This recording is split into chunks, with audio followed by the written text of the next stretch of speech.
September 3, 1940. Rue de la Convention, Paris. Marguerite Dufour pressed her palm against the cold window glass of her third-floor apartment and watched German soldiers march past the bakery below, their boots striking cobblestones in synchronized rhythm that echoed through empty streets where French voices had fallen silent. She was 28 years old. A schoolteacher before the occupation.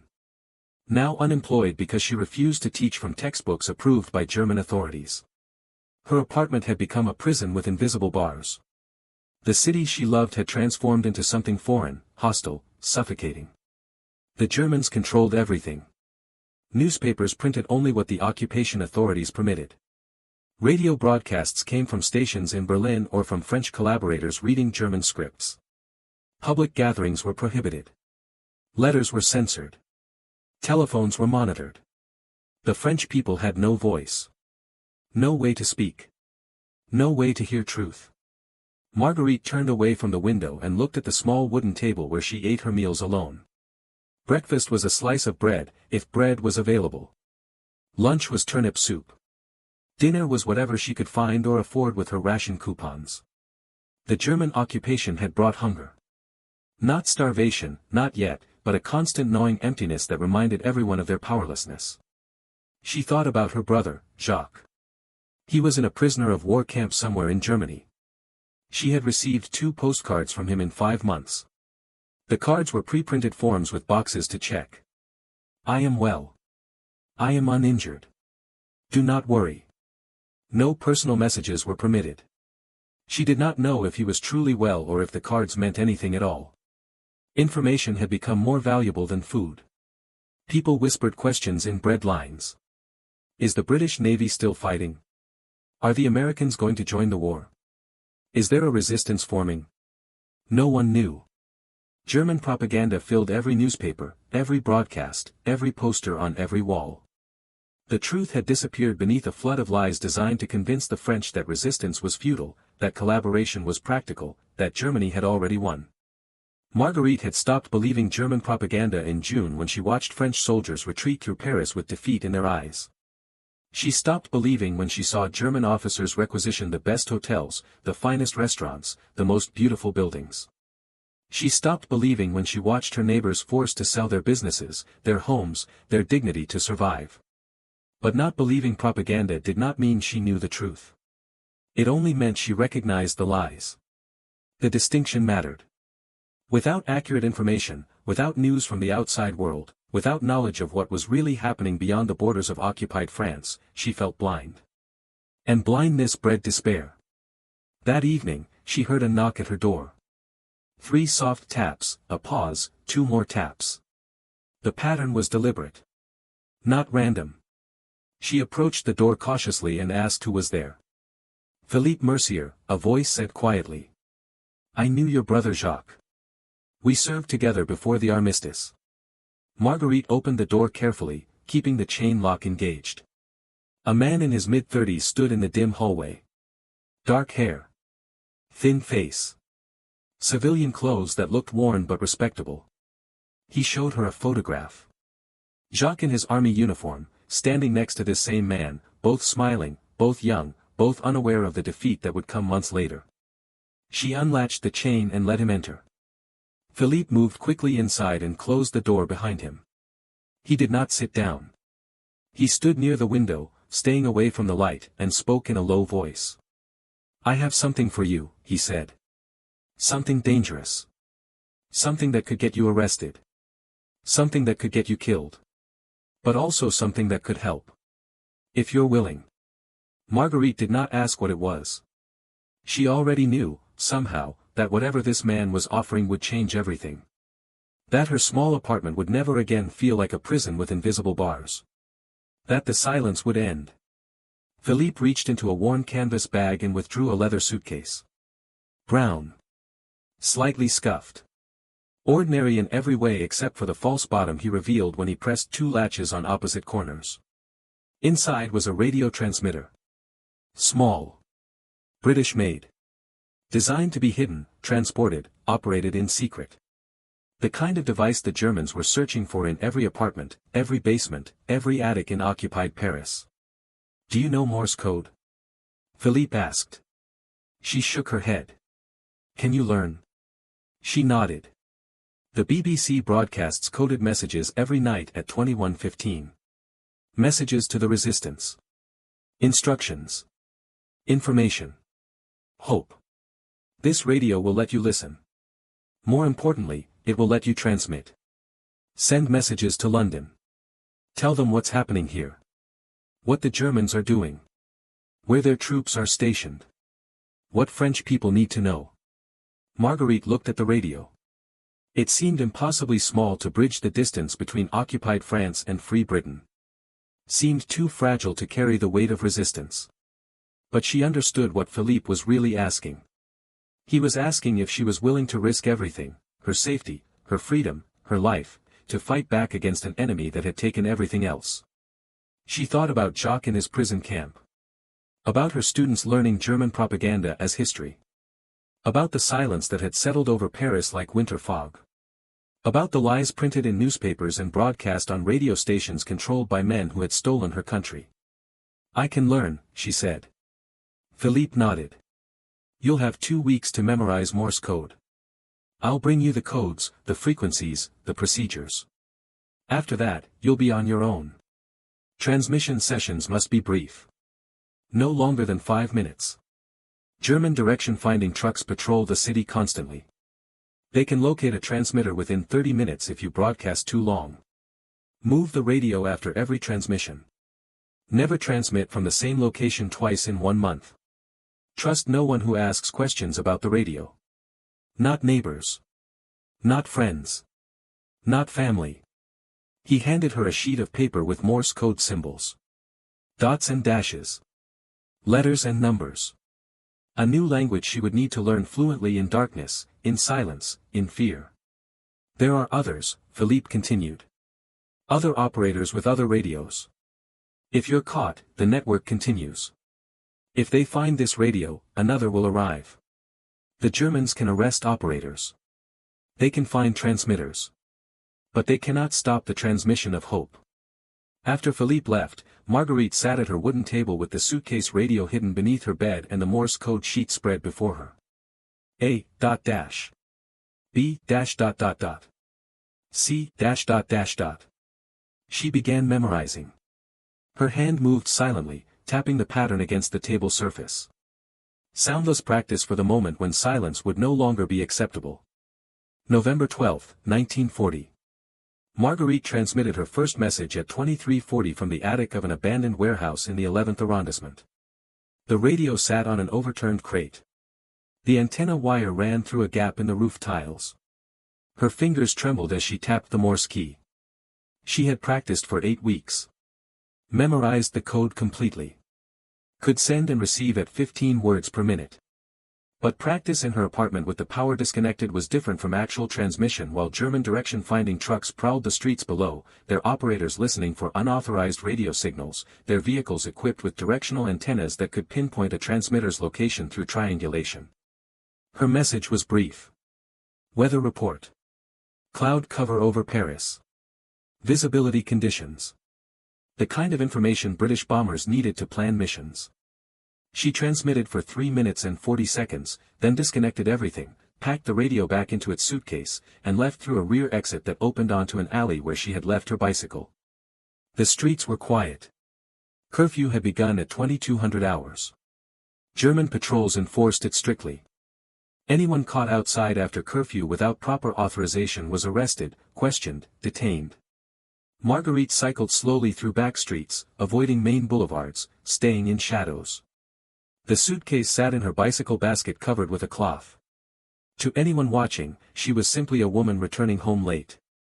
Nothing suspicious. Nothing worth investigating. She reached her apartment at 0:15. Her hands were still shaking. Not from fear, exactly, but from the awareness of what she had done. She had broken German law. Operated an illegal radio. Transmitted military intelligence to Britain. If caught, the consequences would be severe. Imprisonment. Torture. Execution. The Germans were clear about the penalties for resistance activities. But she had also done something else. She had spoken. After months of enforced silence, after watching her city occupied by foreign soldiers, after feeling powerless and invisible, she had found a way to fight back. The message was small, just weather data, but it was real. It mattered. Somewhere in Britain, an intelligence officer would receive her transmission and pass it to Bomber Command. Pilots would use the information to plan missions. The war effort would benefit, however slightly, from what she had done. Over the following months, the transmissions became routine. Not easier, exactly, but familiar. Marguerite developed patterns. She identified safe locations throughout Paris. Abandoned buildings. Empty apartments. Warehouses awaiting demolition. Places where she could set up the radio quickly, transmit her messages, and evacuate before direction-finding trucks could locate her. She also developed a network. Philippe introduced her to other resistance members who needed communication with London. Jean-Paul, a railway worker who observed German troop movements through the Gare de l'Est. Marie-Claire, a postal worker who intercepted correspondence between German military units. André, a former police officer who had access to occupation headquarters and reported on German security procedures. Each person brought intelligence. Marguerite transmitted it to London. The operation expanded. What began as simple weather reports evolved into detailed military intelligence. Unit designations. Troop strength. Supply routes. Officer names. Headquarters locations. The kind of information that could help Britain plan operations, anticipate German movements, identify vulnerabilities in the occupation infrastructure. The radio became the voice of Paris. Not the collaborationist propaganda broadcast on official channels, but the real Paris. The city of resistance. The city that refused to accept defeat. The city that continued fighting even after its government had surrendered. Marguerite learned to operate in constant fear. Fear of arrest. Fear of exposure. Fear of betrayal. The Gestapo was actively hunting radio operators. They offered rewards for information leading to arrests. They tortured captured resistance members to extract names, locations, schedules. They infiltrated networks with double agents who pretended to be patriots while reporting to German intelligence. Security became everything. Marguerite never told anyone her real name. She used the code name Amélie. She never met other operators face to face. All coordination happened through dead drops, predetermined locations where messages could be left and retrieved without direct contact. A hollow tree in the Bois de Boulogne. A loose brick in a cemetery wall. A crack behind a specific statue in the Tuileries garden. She memorized encryption codes that changed weekly. Messages were never transmitted in clear language. Everything was encoded using substitution ciphers that required both sender and receiver to possess the same code books. If her radio was captured, if her encryption materials were seized, the Germans would find only meaningless letters and numbers that revealed nothing about the network's operations or members. The physical act of transmitting became second nature. She could set up the radio in darkness in less than 3 minutes. Antenna wire through a window. Power connection to the suitcase battery. Key connected to the transmitter. Message prepared in advance, written on paper that would be burned immediately after transmission. Fingers on the key. Waiting for the precise moment to begin. Timing mattered. London monitored specific frequencies at specific times. If Marguerite transmitted outside her assigned window, her message would disappear into static, unheard, useless. She synchronized her watch with BBC time signals broadcast each night. Checked the schedule Philippe provided. Calculated the exact moment to begin transmission down to the second. Then silence. Hand on the key. Waiting. Counting. 3. 2. 1. Begin. ... C ... O ... N ... T ... I ... N ... Dit. U ... E. Continue. The message flowing from her hand through the key through the transmitter through the antenna into the air where radio waves carried it across occupied France, across the English Channel, across Free Britain to a receiving station where operators listened with headphones and transcribed her dots and dashes back into letters, words, intelligence. 3 minutes. 4 minutes. Maximum was 5. Any longer and the direction-finding trucks would triangulate her position. She had to finish. Had to disconnect. Had to pack. Had to leave. Transmission complete. Power off. Antenna disconnected. Radio back into suitcase. False bottom closed. Suitcase carried downstairs or through alleys or onto her bicycle. Movement through streets. Return to her apartment or to a safe house or to wherever she would sleep that night, never knowing if German vehicles were already converging on the location she had just evacuated. By spring 1941, Marguerite had completed 47 transmissions. She had moved apartments twice to reduce the risk of neighbors becoming suspicious. She had burned all her personal papers to eliminate anything that could identify her if arrested. She had prepared a cover story, she worked as a seamstress, traveled frequently to deliver clothing to customers, carried her suitcase because it held fabric samples and sewing supplies. The cover story would not survive serious interrogation. The Gestapo would open the suitcase. They would find the radio. They would arrest her immediately. But the cover story was not meant to deceive the Gestapo. It was meant to explain her presence in unusual locations to German soldiers conducting random street checks, to police officers asking why she was out after curfew, to neighbors who wondered why she moved so frequently. The real protection was operational security. Never revealing her identity. Never meeting other operators. Never discussing the radio with anyone. Never transmitting from the same location. Never following predictable patterns that the Germans could exploit. She became invisible. A ghost moving through occupied Paris with a suitcase that contained hope encoded in dots and dashes, transmitted in bursts of radio waves that crossed the darkness and told London that France had not surrendered, that resistance continued, that freedom would return. March 7, 1942. German Funkabwehr Direction-Finding Unit 312 established a permanent listening post on Rue de Rivoli with equipment capable of detecting unauthorized radio transmissions within a 15-kilometer radius and triangulating transmitter locations within 60 seconds using 3 synchronized mobile units operating from converted delivery trucks positioned throughout central Paris. Hauptmann Werner Kessler commanded the unit. He was 34 years old. Signal intelligence specialist. Veteran of the Polish and French campaigns. Transferred to Paris specifically to hunt resistance radio operators. He understood that destroying the clandestine communication networks was essential to maintaining German control over occupied territories. Cut the communication lines, and resistance becomes isolated, fragmented, ineffective. Kessler studied patterns. He analyzed transmission logs from the previous 8 months. Identified 17 different operators broadcasting from Paris. Noted their frequencies, their schedules, their message formats. Some were amateurs, easy to locate, easy to arrest. They transmitted for 10 or 15 minutes, gave the direction-finding trucks plenty of time to converge on their positions. They reused locations. They followed predictable patterns. They were caught within weeks. But others were professionals. They transmitted for less than 5 minutes.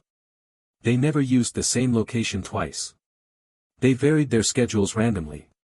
They employed sophisticated encryption that resisted German code-breaking efforts. These operators were dangerous. They fed real intelligence to London. They coordinated resistance actions. They undermined German authority by demonstrating that occupation control was incomplete, that France remained defiant. Kessler wanted them all. But he particularly wanted one operator whose call sign was Amélie. This operator had been transmitting since November 1940. 15 months. 63 confirmed transmissions. 0 arrests. 0 close calls. 0 mistakes. Amélie was smart. Never transmitted for more than 4 minutes. Changed locations constantly. Used secure encryption. Operated only during periods of high radio traffic when other broadcasts would mask the signal. A pattern emerged after months of analysis. Amélie transmitted only on cloudy nights when visibility was low and British bombing raids were likely. The correlation was too consistent to be coincidental. Kessler realized what this meant. Amélie was providing weather intelligence. Helping British bombers plan missions. Every transmission potentially enabled raids that killed German soldiers, destroyed German equipment, disrupted German logistics. This operator was not just a resistance member.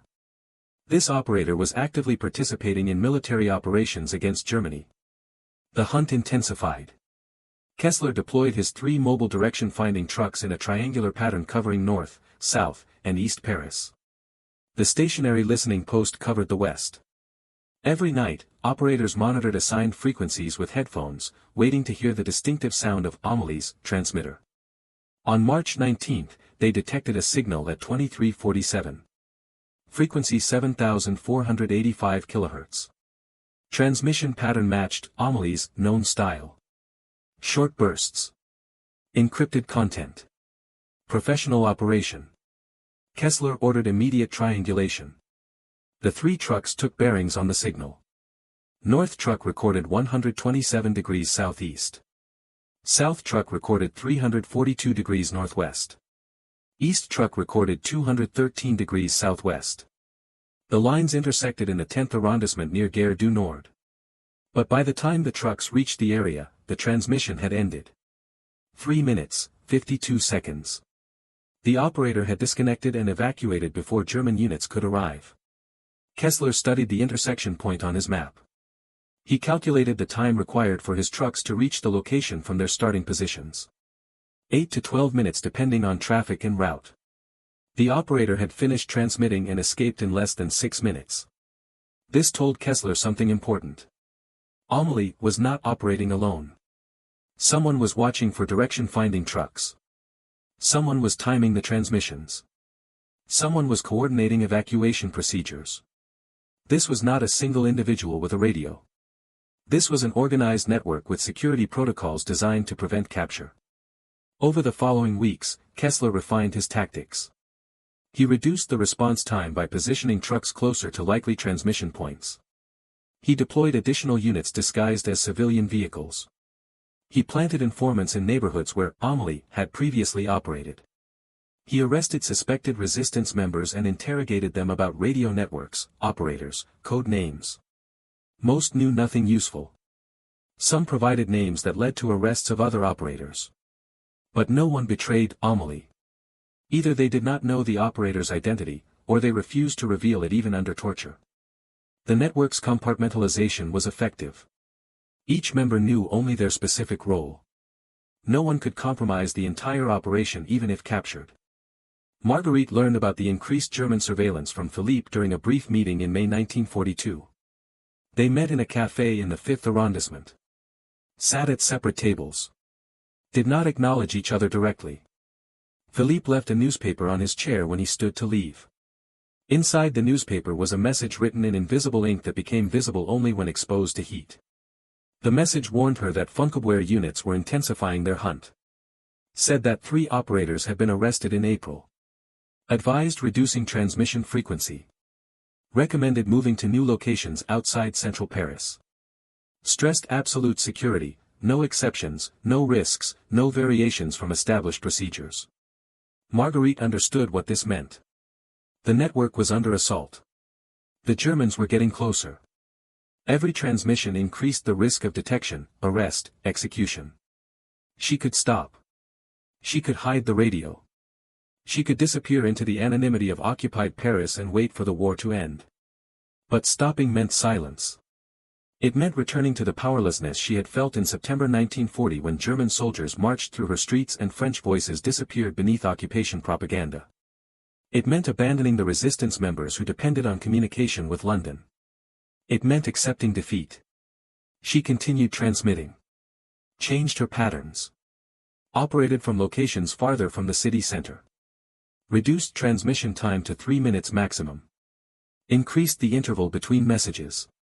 But she did not stop.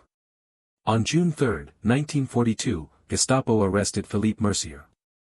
They had been watching him for weeks. Followed him to dead drops. Photographed everyone he met. Built a network map showing connections between resistance members. When they finally arrested him, they seized documents, code books, schedules. Philippe was tortured. Held in basement cells at Gestapo headquarters on Avenue Foch. Interrogated repeatedly. Asked about radio operators, transmission frequencies, safe houses. He revealed nothing. Said nothing. Endured pain that broke bones and teeth and spirit but never broke his silence. After 3 weeks, the Gestapo executed him. Shot him in the courtyard of Frayne's prison. His body was buried in an unmarked grave. His name was added to the growing list of resistance members who had died fighting the occupation. Marguerite learned of his death through the network's emergency communication channels. She felt grief. She felt rage. She felt fear. But she also felt something else, determination. Philippe had died protecting others. Had chosen torture and execution over betrayal. Had proven that some things mattered more than personal survival. She increased her transmission frequency. Sent twice as many messages. Provided more detailed intelligence. Worked with more sources. Expanded the network to replace the connections lost through Philippe's arrest. Transformed grief into action. Turned fear into defiance. The Germans could hunt her. They could deploy their direction-finding trucks, their informants, their torture chambers. They could arrest operators, execute resistance members, claim victories in their propaganda broadcasts. But they could not silence the radio that spoke for Paris. Could not stop the messages that crossed the channel and told Britain that France was still fighting, still resisting, still hoping for liberation. August 17, 1943. Marguerite transmitted from a farmhouse 30 kilometers outside Paris. She had expanded her operational area to stay ahead of German direction-finding capabilities. The Suitcase radio sat on a kitchen table. The antenna wire ran out a window into a tree. The August night was humid, and sweat dampened her collar as she tapped the Morse key. Her message contained information about German troop movements observed at the Gare de l'Est. 2 divisions redeploying from France to the Eastern Front. Unit designations. Equipment manifests. Departure schedules. The kind of intelligence that helped British military planners understand German strategic intentions and adjust Allied operations accordingly. She transmitted for 2 minutes and 50 seconds. Then heard something that made her stop. Vehicles approaching. More than one. Moving fast. Marguerite disconnected the radio immediately. Began packing. But she knew before she finished that she would not escape. The vehicles were too close. The farmhouse was too far from any back route. She had made a mistake, chosen a location without adequate escape options. The vehicles stopped outside. Doors opened. German voices shouted commands. Boots on gravel. Boots on wooden stairs. Boots in the hallway. The door burst open. 6 German soldiers with rifles. Behind them, Hauptmann Werner Kessler in his signal intelligence uniform. He looked at the Suitcase radio on the table. Looked at Marguerite. Smiled. Amélie, he said in accented French. We have been searching for you for a very long time. They arrested her. Handcuffed her wrists. Loaded her into a vehicle. Drove her back to Paris. To Gestapo headquarters on Avenue Foch. To the basement cells where Philippe had died 4 months earlier. The interrogation began the same night. Kessler was present. So was a Gestapo officer named Hauptsturmführer Klaus Bartel. Bartel was known throughout Paris as the Butcher. He specialized in extracting information from resistance prisoners through methods that combined psychological manipulation with physical torture designed to break will without killing the subject too quickly. They wanted names. Contacts. Safe houses. Code books. Schedules. The complete structure of the network. Bartel explained that she would eventually tell them everything. Everyone always did. The only question was how much suffering she would endure before she talked. Marguerite said nothing. She had prepared for this moment. Had rehearsed mentally what she would do if captured. Had accepted that torture would be worse than anything she could imagine. Had decided that she would protect others even if it cost her life. The torture began. Methods that left no need for description beyond acknowledging that human beings can inflict terrible suffering on other human beings when motivated by ideology, duty, or simple cruelty. Days blurred into nights. Pain became continuous. Reality became fragmented. But Marguerite did not break. Did not reveal names. Did not disclose locations. Did not provide information that would endanger others. Her silence was the only weapon she possessed, and she wielded it with determination that impressed even Bartel, who had broken countless prisoners before her. After 2 weeks, the Gestapo stopped the interrogations. Bartel acknowledged to Kessler that this prisoner would not talk. Said she was different from most resistance members. Said she had accepted death and therefore could not be threatened with consequences. Said continued torture was pointless, she would die without revealing anything useful. Kessler studied Marguerite in her cell. She sat against the stone wall. Her face was bruised. Her body was broken. But her eyes showed something he recognized. Not defiance, exactly. Something deeper. Purpose. Meaning. The belief that what she had done mattered enough to justify any suffering. Why? He asked her. Why did you do this? You are a schoolteacher. You could have waited for the war to end. You could have survived. Why risk everything to transmit radio messages? Marguerite looked at him for a long moment. Then spoke for the first time since her arrest. Her voice was quiet but steady. Because silence is also a choice, she said. Because information is power. Because someone needed to tell the truth. Because France may have surrendered, but French people did not. Kessler nodded slowly. He was a German officer. She was a French resistance fighter. They were enemies. But he understood what she meant. Understood that war was not only fought with tanks and rifles and bombs. That it was also fought with radios and code books and messages transmitted through darkness. That she had been a soldier, in her own way, just as he was. On September 2, 1943, Marguerite Dufour was transferred to Frasnes prison. She was held in solitary confinement for 3 months while German authorities decided her fate. The Gestapo wanted her executed immediately as a spy and saboteur. The Wehrmacht argued that she should be tried by military tribunal to establish legal precedent for handling resistance radio operators. The debate continued through autumn. Marguerite remained in her cell. She received no visitors. No letters. No contact with the outside world. She did not know if the network had survived. Did not know if other operators were still transmitting. Did not know if her silence during interrogation had protected anyone. In December 1943, she was moved again. This time to Ravensbrück concentration camp in Germany. The camp housed political prisoners, resistance members, Jews, and others deemed enemies of the Reich. Conditions were brutal. Food was insufficient. Medical care was non-existent. Death from disease, malnutrition, or execution was common. Marguerite survived until April 1945. She worked in the camp workshops. Made clothing for German soldiers. Endured cold, hunger, illness. Watched other prisoners die around her. Maintained her silence about the network, about names, about everything that might endanger others if the Gestapo interrogated her again. On April 28, 1945, Red Army units liberated Ravensbrück. Marguerite weighed 38 kilograms. She could barely walk. Her body had been destroyed by 19 months of imprisonment. But she was alive. Soviet soldiers provided food, medical care, transport.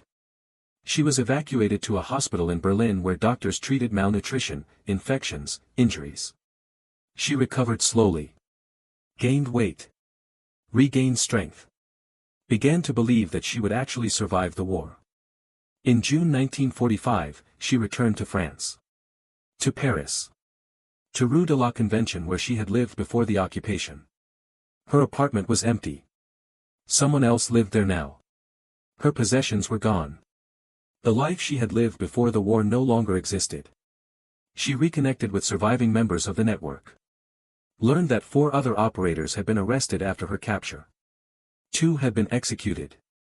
2 had died in concentration camps. But the network had continued operating. Other radios had arrived. Other operators had taken up the transmission duties. The messages to London had never stopped. She learned something else. Her intelligence, the messages she had transmitted over 33 months, the information about troop movements and weather conditions and occupation procedures, had been used by British military planners to coordinate bombing raids, support resistance operations, and prepare for the liberation of France. Her work had mattered. The dots and dashes tapped out in darkness had contributed to Allied victory. The French government recognized her service. Awarded her the Croix de Guerre. The Médaille de la Résistance. The Légion d'honneur. Ceremonies were held. Speeches were delivered. Officials praised her courage and sacrifice. But the recognition felt hollow. She thought about Philippe tortured to death in Gestapo headquarters. About the other operators who had not survived. About all the resistance members who had fought and died in silence while official France collaborated with the occupation. The medals could not restore what had been lost. Could not resurrect the dead. Could not erase the memory of basement cells and interrogation rooms and concentration camp barracks. November 1947. Marguerite Dufour stood in a cemetery in Ivry-sur-Seine at a memorial service for Philippe Mercier. His body had never been recovered from the unmarked grave at Fraynes prison, so the memorial was symbolic, a stone marker bearing his name and the dates of his birth and death, along with the simple inscription, "He died so France could speak." Other former resistance members attended the service. Some were radio operators who had worked with different networks. Some were couriers who had transported messages and equipment. Some were intelligence sources who had provided the information transmitted to London. All had survived the occupation. All carried memories of comrades who had not. The priest spoke about sacrifice and courage. About the resistance as a moral imperative. About ordinary people who had done extraordinary things. The words were well-intentioned but insufficient. Language could not capture what they had experienced. What they had risked. What they had lost. After the service, Marguerite walked through the cemetery alone. She thought about the radio in the suitcase. About nights spent transmitting messages from abandoned buildings and empty apartments and farmhouses. About the constant fear of arrest, torture, execution. About the moment in August 1943 when German soldiers burst through the door and her war ended. She wondered if it had been worth it. If her suffering, Philippe's death, the destruction of her health and career and life had actually mattered in the larger context of the war. The Germans had been defeated. France had been liberated. But so much had been lost in the process. So many had died. So much damage had been done to individuals, families, entire generations. The question had no clear answer. War created situations where normal moral calculations became impossible. Where choosing between terrible options was the only choice available. Where doing something meant risking everything, and doing nothing meant accepting evil. She had chosen to do something. Had chosen the radio over safety. Had chosen resistance over survival. The consequences had been severe. But the alternative, silence, passivity, collaboration, would have been worse. Would have meant accepting defeat. Would have meant letting the Germans control not just French territory but French voices, French minds, French truth. The radio had been her weapon. Not a rifle or a grenade or a knife. A transmitter and a Morse key and a code book. Tools for fighting back against censorship and propaganda and occupation. Tools for maintaining connection to the outside world when connection seemed impossible. Tools for preserving hope when hope seemed foolish. In 1950, Marguerite returned to teaching. She worked at a school in the 15th arrondissement. Taught history and literature to children born during or after the war. Children who had no personal memory of occupation. Who knew nothing of clandestine radios and direction-finding trucks and Gestapo interrogations. She told them stories sometimes. Not about torture or suffering or fear. But about information. About how knowledge matters. About how communication can be resistance. About how ordinary people can fight tyranny not with violence but with truth, transmitted in code, carried across distances by radio waves invisible but real. The students did not always understand. They lived in peacetime France. They could not imagine living under occupation. Could not conceive of a world where reading an unauthorized newspaper or listening to a forbidden broadcast or operating an illegal radio meant arrest and death. But some understood. Some recognized that freedom of information, freedom of speech, freedom to communicate are not abstract principles. That they are concrete realities protected by people willing to risk everything to preserve them.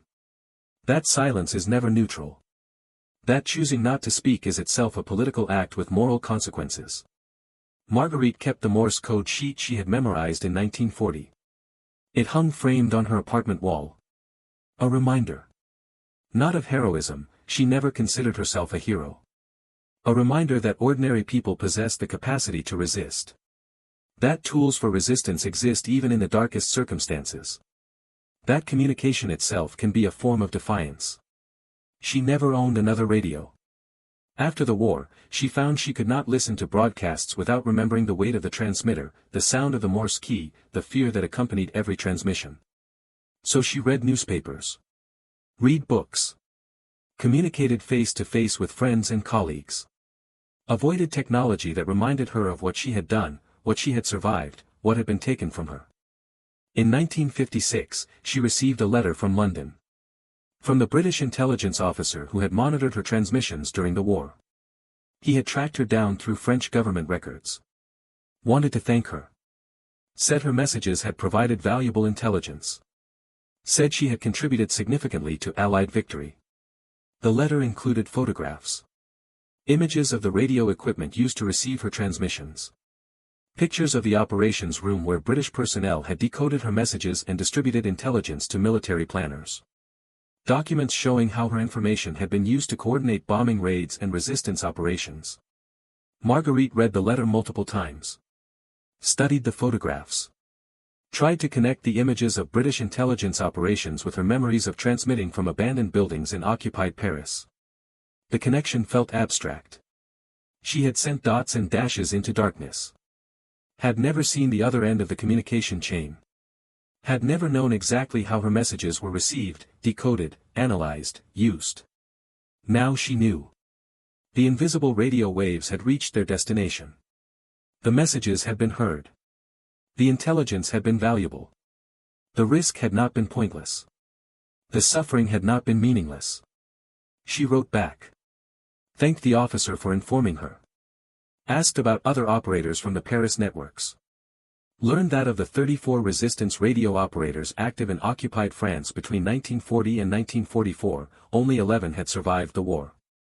23 had been arrested. 19 had been executed or had died in concentration camps. 4 had committed suicide after capture to avoid revealing information under torture. The statistics were stark. Radio operators had the highest casualty rate of any resistance category. More dangerous than sabotage. More lethal than armed combat. Because radio operators could not run when Germans came. Had to stay with their equipment. Had to transmit their messages.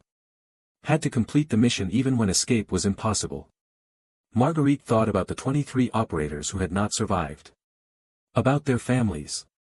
About the lives they might have lived if they had chosen silence over resistance. About the alternative history where they remained invisible, passive, safe while occupation continued and propaganda filled the airwaves and truth disappeared beneath censorship. She thought about Philippe's inscription, "He died so France could speak." The words applied to all of them.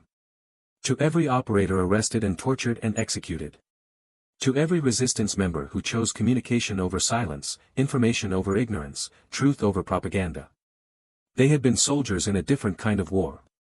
A war fought with radios instead of rifles. With code books instead of tanks. With Morse keys instead of grenades. But soldiers nonetheless. Fighting for the same cause as soldiers on battlefields. Defending the same principles. Accepting the same risks. September 6, 1984. Marguerite Dufour died in her sleep at age 72. Heart failure. Complications from malnutrition she had suffered during her imprisonment. Her body had never fully recovered from Ravensbrück. The damage done in those 19 months had been permanent, irreversible, fatal decades later. Her funeral was attended by 200 people. Former resistance members. Students she had taught over 34 years. Historians studying the French resistance. Government officials honoring her service. The president sent a letter praising her courage and sacrifice. Television news programs broadcast segments about her wartime activities. She was buried in Père Lachaise Cemetery. Near the memorial to resistance fighters and deportees. Her gravestone bore her name, her dates, and the code name she had used during the war, Amélie. Below that, a single line, she transmitted hope. The Suitcase radio was donated to the Musée de la Résistance Nationale. It sat in a display case alongside code books, encryption materials, and photographs of resistance members. A placard explained its significance. Described how clandestine radios had enabled communication between occupied France and Free Britain. How operators had risked execution to maintain the flow of intelligence and information. How technology had been transformed into resistance. Visitors looked at the radio with curiosity. It seemed impossibly small.